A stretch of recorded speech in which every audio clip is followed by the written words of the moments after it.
You may have noticed across the top bar in the Elements Organizer that we have options for all of our media, for images containing people, for images containing places, and for images containing events. In other words, information about the images reflected in the photos themselves.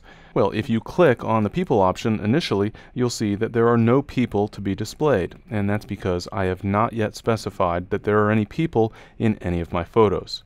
I'll go back to the media option, and right now I'm viewing all of my images. You can see I have all media reflected at the top bar here. I'm going to look for people in all of my images. I could certainly work with one folder or album at a time, but since I don't have too many images in my catalog, I'd like to add people to the images all at once. So I'll go ahead and click the Add People button at the bottom of the Elements Organizer. I'll get a confirmation dialog asking if I really want to find people in all of the currently displayed photos.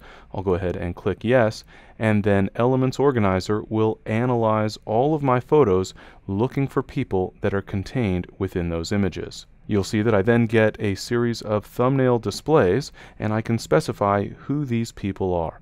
So this is my niece Amber. I'll go ahead and click where it says who is this, and I'll type Amber and press enter or return. The next photo is of my nephew Caden, so I'll go ahead and click the Who Is This label and type Caden, followed by enter or return. The next photo is also Caden, so I'll press enter or return after typing his name. And then CJ is the other nephew displayed here, so I'll type his name and press enter or return. And finally we have Renee, so I'll type her name followed by enter or return. And then I'll click the save button, and then I see a series of other images that the Elements Organizer thinks might very well contain people.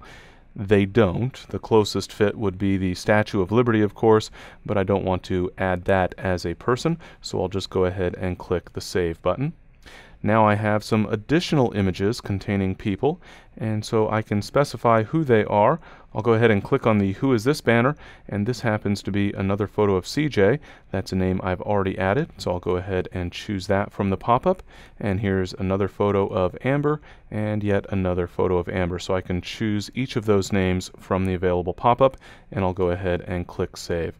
And now the Elements Organizer has labeled all of the images that contained people in the photos that I selected. I'll go ahead and click OK, and now those images contain people tags. Of course, there might also be other images that contain people that the Elements Organizer didn't realize had people in them, and that's because it uses face recognition to figure out which images contain people and which don't.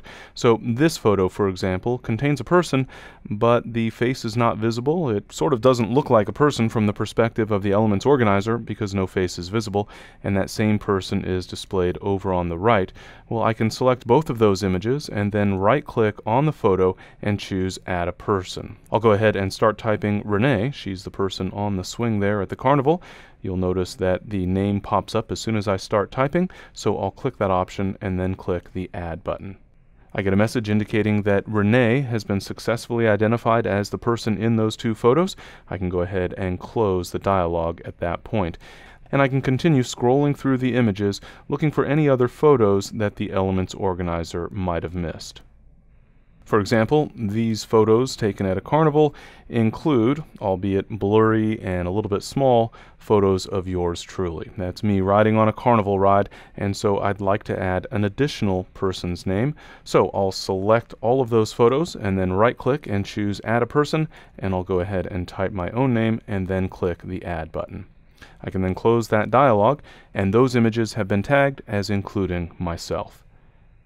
As you can see, for the most part, the Elements Organizer will find images of people automatically, but you can also add tags manually so that the people in your photos will be identified as such, making it very easy to find photos that contain a particular person later.